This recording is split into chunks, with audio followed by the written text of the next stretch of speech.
সিলেট মহানগরীর যে কামরান চত্বর রয়েছে সেই কামরান চত্বরে আমরা এই মুহূর্তে অবস্থান করছি।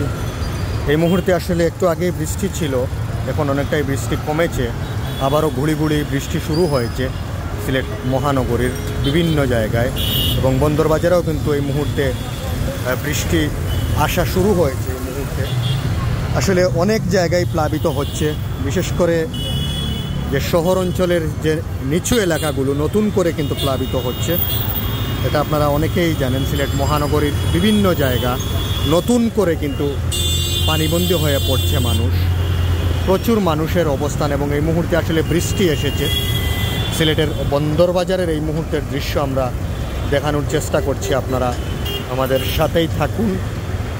এবং পানি সময় যত যাচ্ছে আসলে নতুন নতুন যে বাসা বাড়ি বা নতুন নতুন যে এলাকা রয়েছে সেই এলাকাগুলোয় বিশেষ করে প্লাবিত হচ্ছে, মানুষের ঘর বাড়িতে পানি ঢুকতে শুরু করেছে নতুন নতুন এলাকায়।